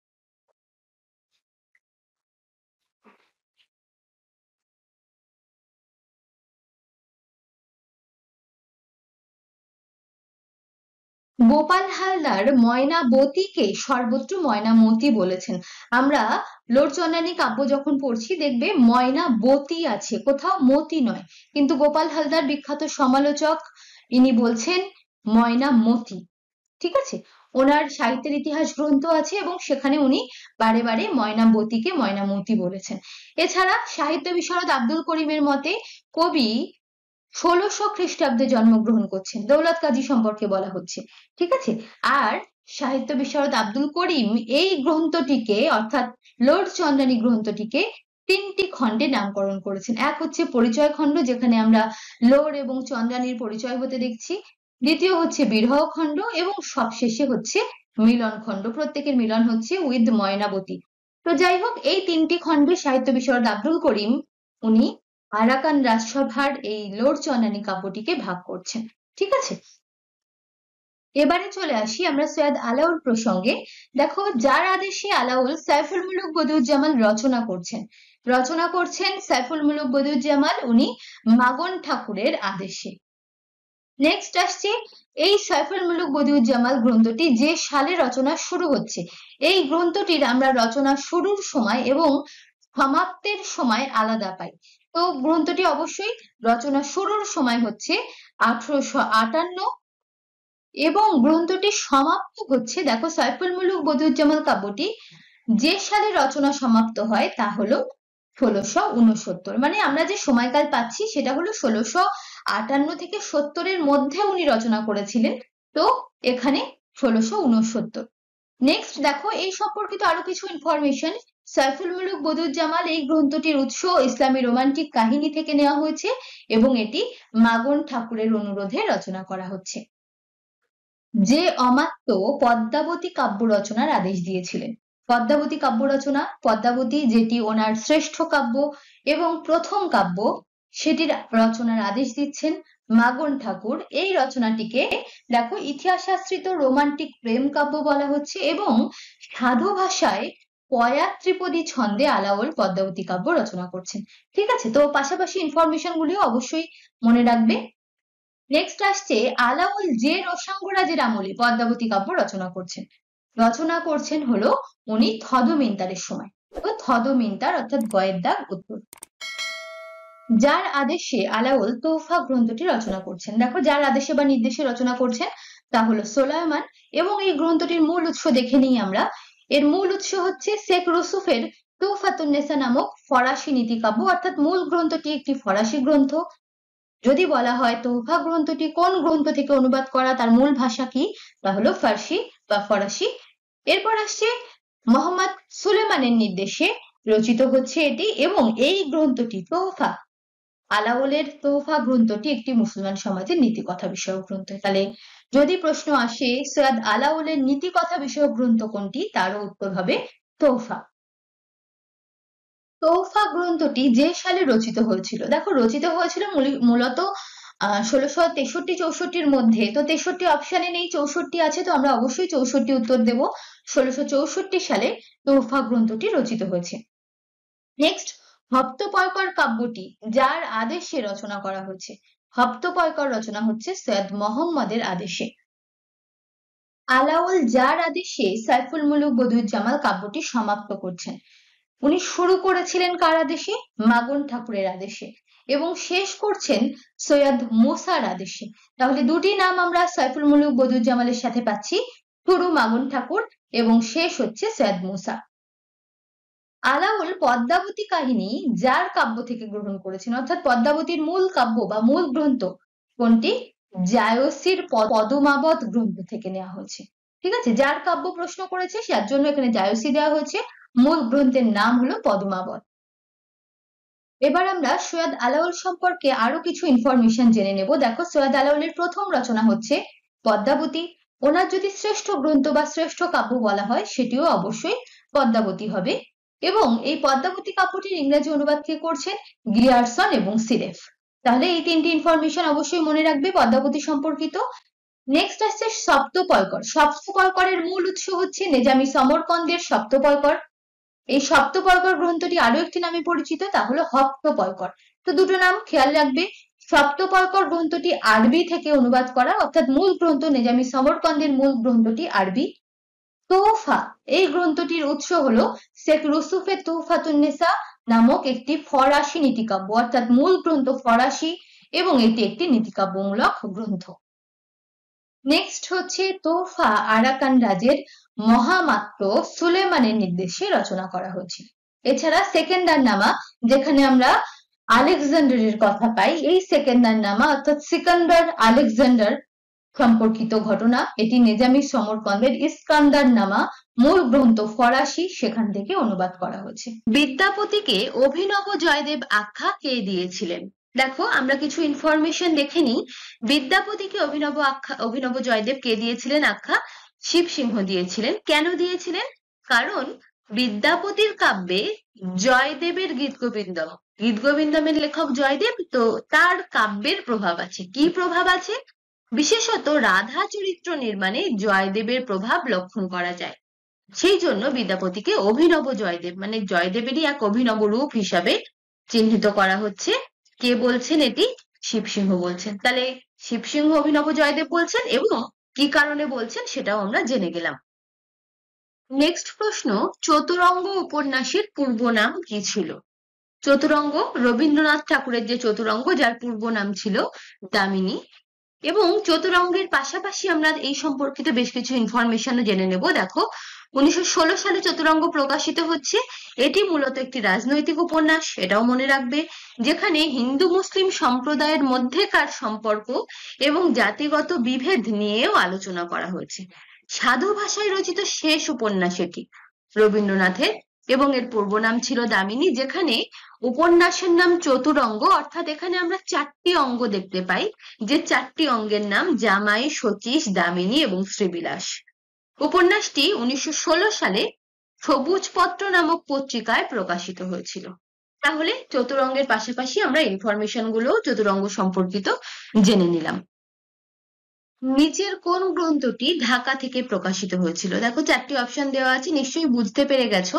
সঠিক উত্তর নীল দর্পণ, যেটি দীনবন্ধু মিত্র রচিত। বাংলা সাহিত্যের প্রথম উপন্যাসের নাম কি? দেখো, যদি সার্থক উপন্যাস বলতো তাহলে অবশ্যই উত্তর হতো দুর্গেশ নন্দিনী, কিন্তু বলা হচ্ছে প্রথম উপন্যাস, সার্থক উপন্যাস নয়, তাহলে এটির উত্তর হবে আলালের ঘরের দুলাল। জীবনানন্দ দাশের লেখা প্রথম কাব্যগ্রন্থ কোনটি? সঠিক উত্তর ঝরাপালক। ঝরাপালক সম্পর্কিত কিছু ইনফরমেশন দেখে নিই। এটি 1927 সালে প্রকাশিত হচ্ছে। এই কাব্যগ্রন্থে মোট কবিতার সংখ্যা 35টি, যার প্রথম কবিতা আমি কবি সেই কবি, আর শেষ কবিতা হচ্ছে সারাটা রাত্রি তারার সাথে। আর এই কাব্যের ভূমিকা স্বয়ং লিখছেন কবি নিজেই। তাহলে কবি ঝরাপালক কাব্যের ভূমিকা নিজেই লিখছেন এবং এটি ওনার প্রথম কাব্যগ্রন্থ। ঠিক আছে, চলো নেক্সট প্রশ্ন। শ্রীকৃষ্ণ কীর্তন কাব্যের যে খণ্ডটিকে পণ্ডিতেরা প্রক্ষিপ্ত বলে মনে করেছেন কোনটি? একেবারে শেষ খণ্ড, সেটি হচ্ছে রাধা বিরহ, অর্থাৎ 13 নম্বর খণ্ডটি। তিব্বতী ভাষায় চর্যাপদের গানের সংখ্যা কতগুলি? তিব্বতী ভাষায় সঠিক উত্তর 51টি। বিভূতিভূষণ বন্দ্যোপাধ্যায়ের প্রথম ছোট গল্প কোনটি? দেখো, 4টি অপশন দেওয়া আছে। প্রথম ছোট গল্প হচ্ছে উপেক্ষিতা। দেখো, ওনার প্রথম ছোট গল্প উপেক্ষিতা, প্রথম প্রকাশিত গল্প যেটি 1922-এ প্রকাশ হচ্ছে। প্রথম প্রকাশিত গল্প গ্রন্থ হচ্ছে মেঘমল্লার, যেটি 1931-এ প্রকাশিত হচ্ছে। শেষ প্রকাশিত গল্প গ্রন্থ হচ্ছে কুশল পাহাড়ি। প্রথম প্রকাশিত উপন্যাস হচ্ছে পথের পাঁচালী এবং শেষ প্রকাশিত উপন্যাস ইছামতি। তো এবং পাশাপাশি সালও দেওয়া আছে, অবশ্যই এগুলো একটু মনে করে নেবে বা একটু নোট ডাউন করে নেবে খাতায়। এই প্রশ্ন উত্তর আলোচনা সিরিজের পাশাপাশি আমাদের একটি মক টেস্টও চলছে, যেখানে দুটো সেটে মক টেস্ট আছে। তোমরা যারা শুধুমাত্র 9-10-এর জন্য প্রিপারেশন নিচ্ছ তাদের জন্য 1200 কোশ্চেনের একেবারে অ্যাপ থেকে পরীক্ষা দিতে পারবে। সিবিটি টেস্টের মতো করে প্রতিটা অপশন সিলেক্ট করে পরীক্ষা দিতে পারবে। দেখো, অনলি 299 টাকা থাকছে সেই মক টেস্টটি। আর যারা 9 to 12 এর জন্য প্রস্তুতি নিচ্ছ তাদের এটি নেওয়ার প্রয়োজন নেই, তারা এই মক টেস্টটি নিতে পারবে 399, যেখানে 1800+ কোশ্চেন থাকবে। তো অবশ্যই তোমরা যারা এই কোশ্চেন অ্যান্সার সিরিজের সাথে সাথে এই মক টেস্টের সাথে যুক্ত হতে চাইছো তারা এই নিচে দেওয়া যে ফোন নম্বর 7001739646 এই নাম্বারে কল বা হোয়াটসঅ্যাপ করতে পারো, এবং এই ভিডিওর ডেসক্রিপশনেও দেখবে মক টেস্টের ডিটেলস দেওয়া আছে, সেখান থেকেও তোমরা চেক করে সরাসরি আমাদের ওয়েবসাইটের মাধ্যমেও আমাদের সাথে যুক্ত হতে পারো। চলো নেক্সট প্রশ্ন দেখে নিই। বিষ্ণুদের লেখা প্রথম কাব্যগ্রন্থ কোনটি? সঠিক উত্তর নিশ্চয়ই আইডেন্টিফাই করে ফেলেছো। সঠিক উত্তর হচ্ছে উর্বশী ও আর্টেমিস।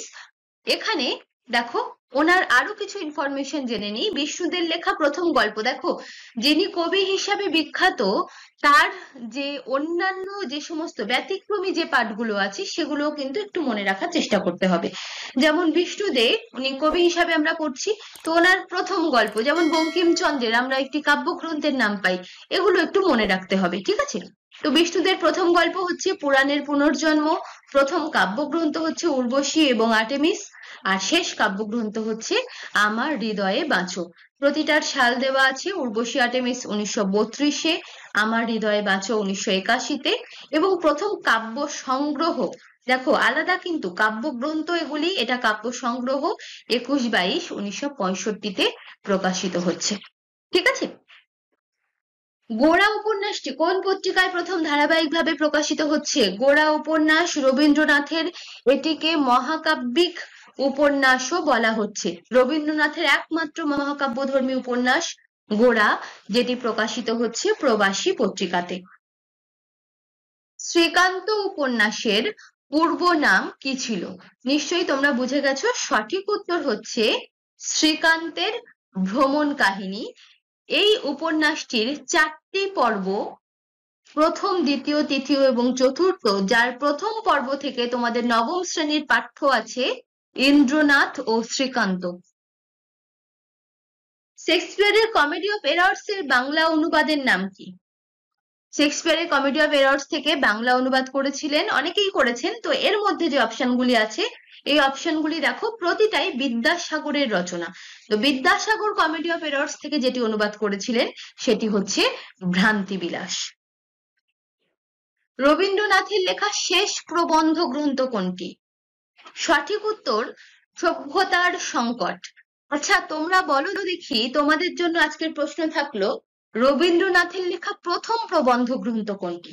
দেখি কে কে কমেন্ট বক্সে উত্তর দিতে পারে। নেক্সট প্রশ্ন, তারাশঙ্করের লেখা একটি ভ্রমণ কাহিনীর নাম। যে চারটি অপশন আছে এর মধ্যে কোনটি তারাশঙ্করের লেখা ভ্রমণ কাহিনী? সঠিক উত্তর হচ্ছে মস্কোতে কয়েকদিন। বুদ্ধদেব বসুর একটি প্রবন্ধ সংগ্রহ, খুব বিখ্যাত প্রবন্ধ সংগ্রহ বুদ্ধদেব বসুর। সঠিক উত্তর হচ্ছে কালের পুতুল। এই ধরনের প্রশ্নগুলি কিন্তু পরীক্ষাতে আসছে। এগুলি খুব সহজ বা বেসিক তথ্য হলেও আমরা সাধারণভাবে হয়তোবা এগুলো অ্যাভয়েড করে যাই। পরীক্ষাতে কিন্তু লাস্ট বিগত সালের যে প্রশ্নগুলো সেগুলোতে কিন্তু এই ধরনের প্রশ্ন এসেছে।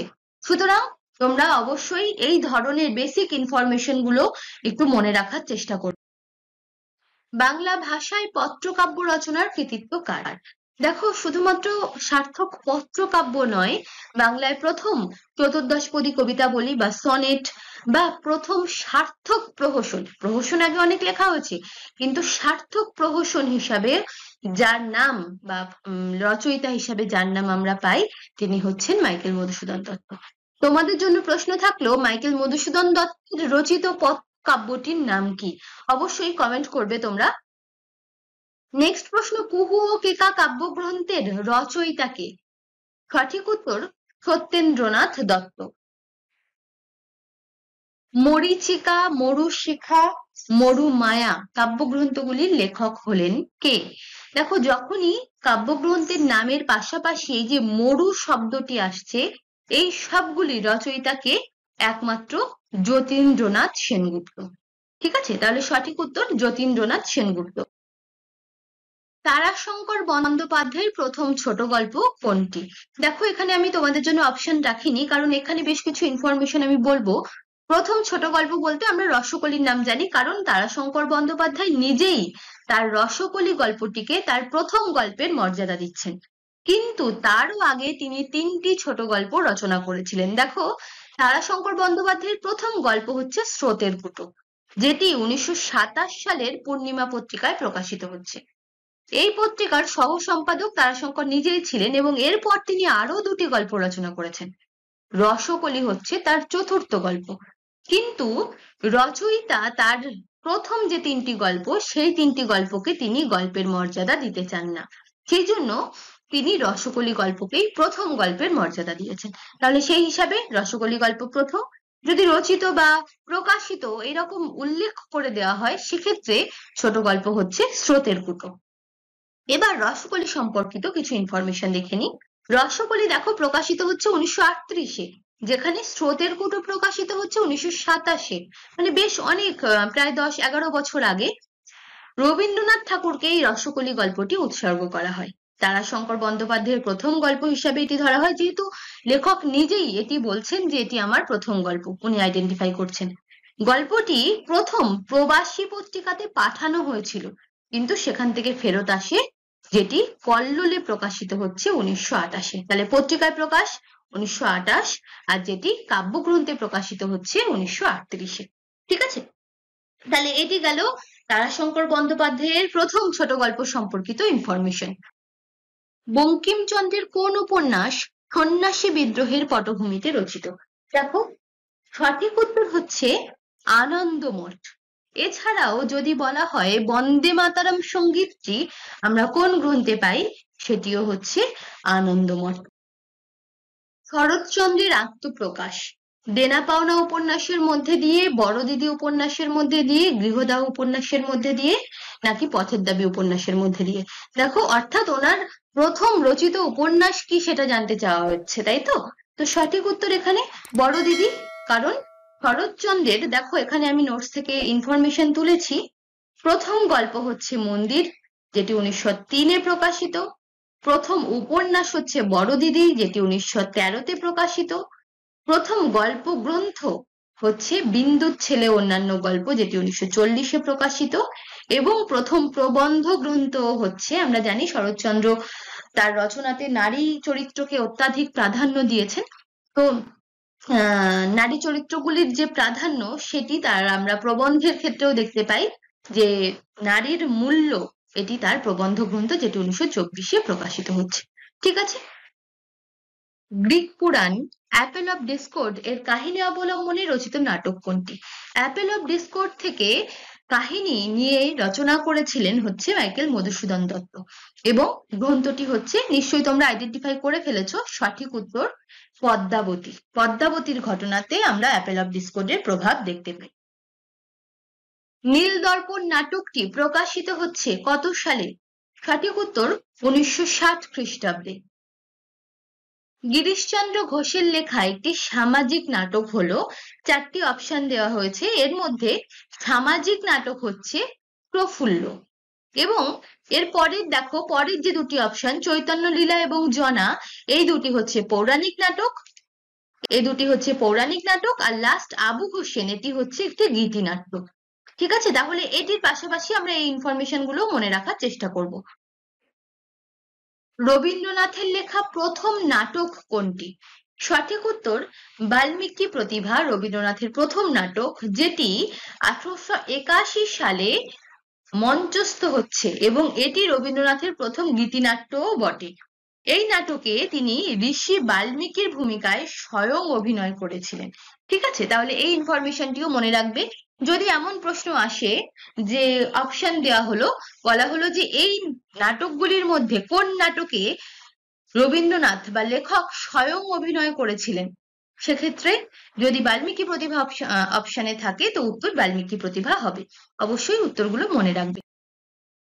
নেক্সট প্রশ্ন, দীনবন্ধু মিত্র 1860 খ্রিস্টাব্দে যে ছদ্মনামে নীলদর্পণ নাটকটি লিখছেন।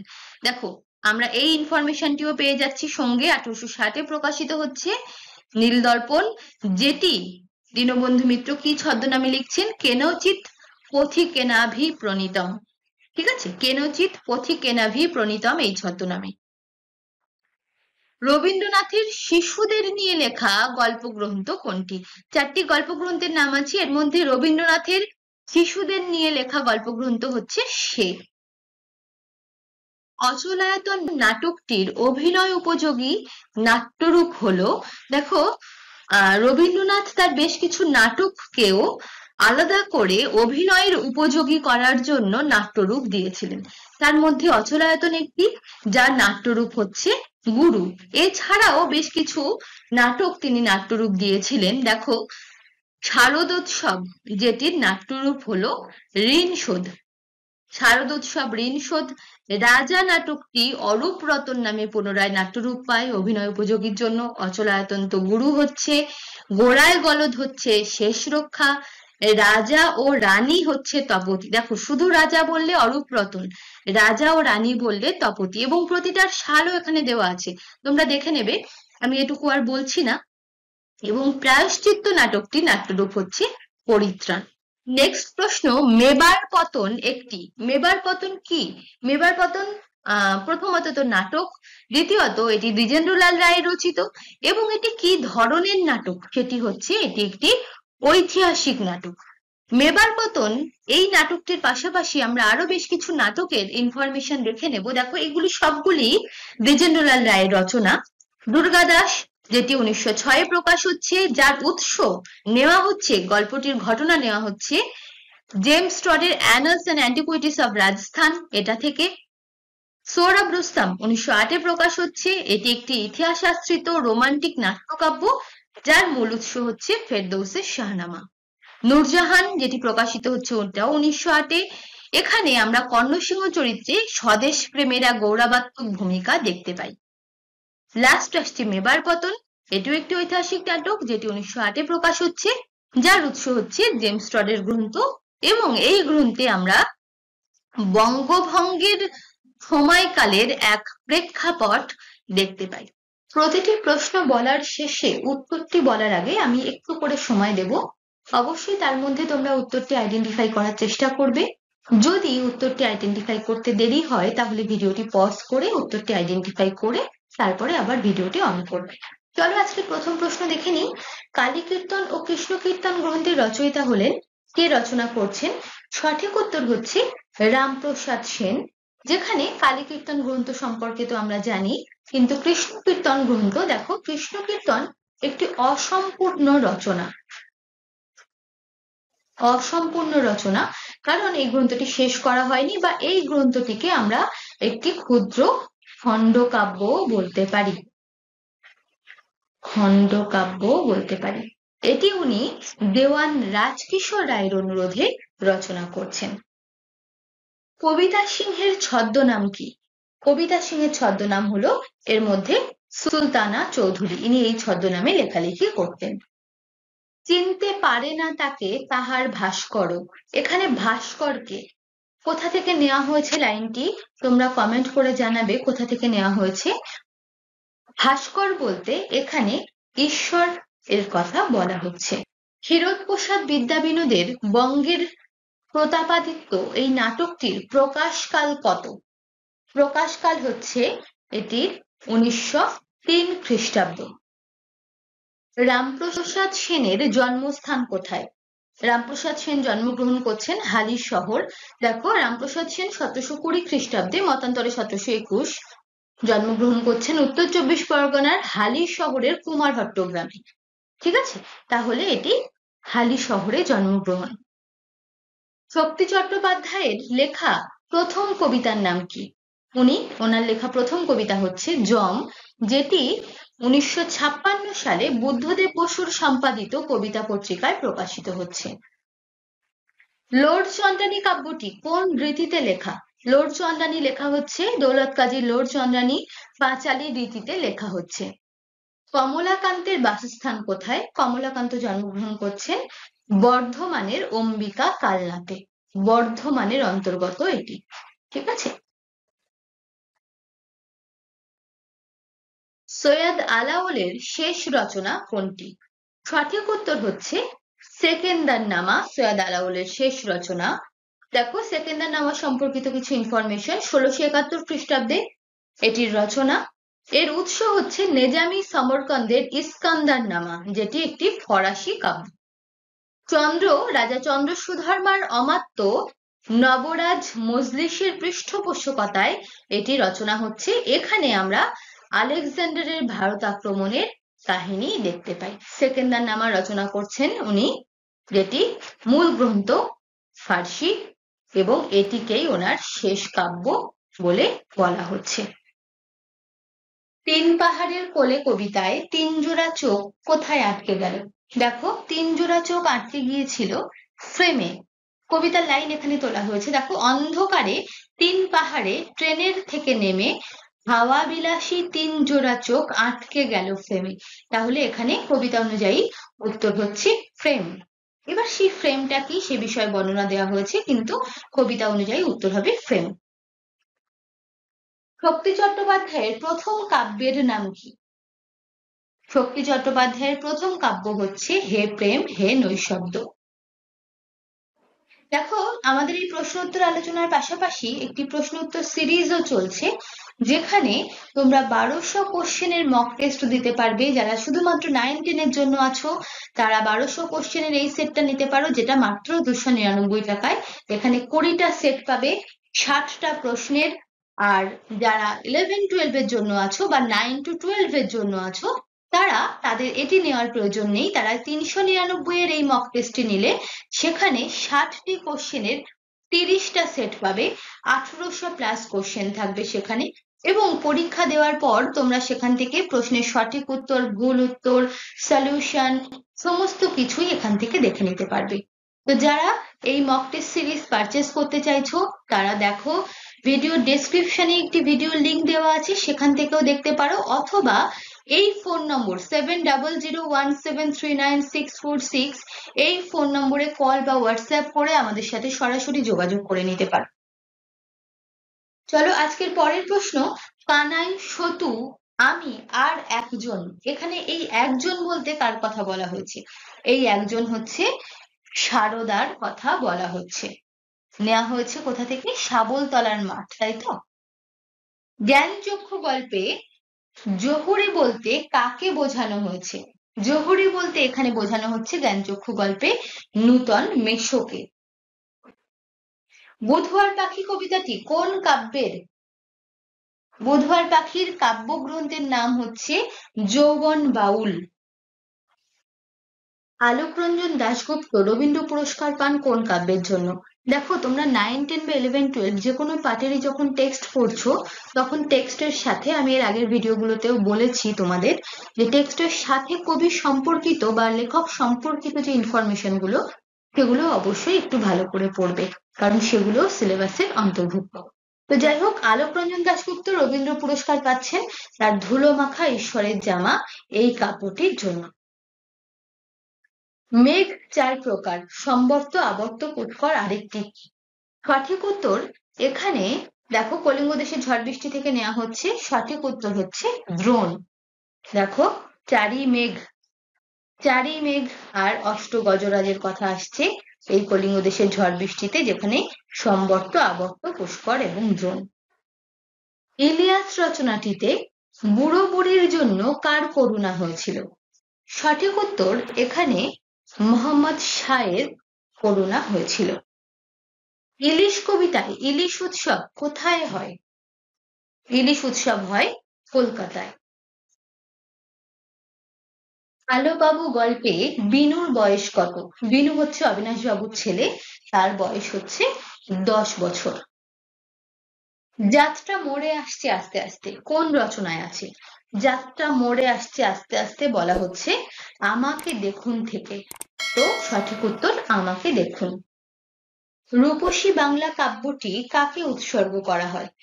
রূপসী বাংলা জীবনানন্দ দাশের, যেটি উৎসর্গ করা হচ্ছে আবহমান বাংলা ও বাঙালিকে। আকাশে 7টি তারা এই কবিতাটি রূপসী বাংলা কাব্যের কত সংখ্যক সনেট এটি? এটি হচ্ছে 6 নম্বর। আরবি ফার্সি শব্দের বিরুদ্ধে জেহাদ ঘোষণা করা আহাম্মকি বলে মনে করতেন। কে মনে করতেন এটি? সঠিক উত্তর হচ্ছে তোমাদের 9, 10 এর যে পাঠ, সেখান থেকে নেওয়া হয়েছে প্রশ্নটি। সঠিক উত্তর হরপ্রসাদ শাস্ত্রী। জারজ অর্জুনে কার ঔরসে অর্জুনের জন্ম হয়?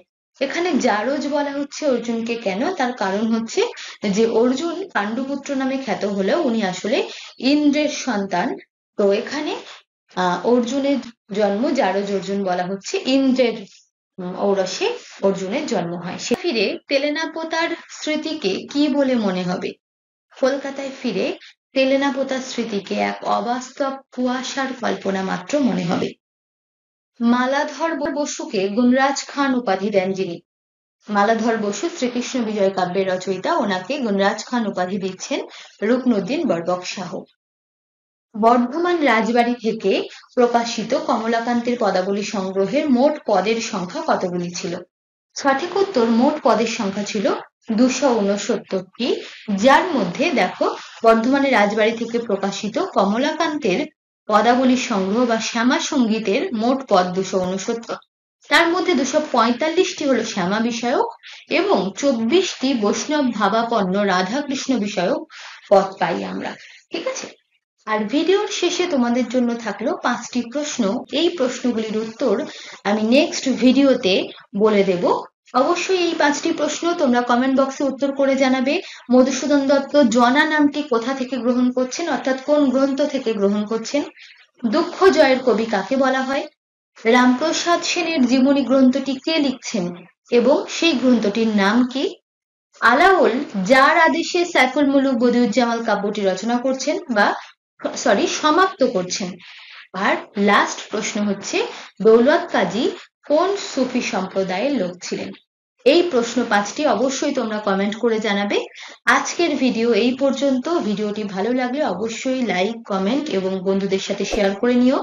চ্যানেলে নতুন হলে চ্যানেলটিকে সাবস্ক্রাইব করে রেখো, নেক্সট ভিডিওর আপডেট যাতে তোমরা সহজেই পেতে পারো।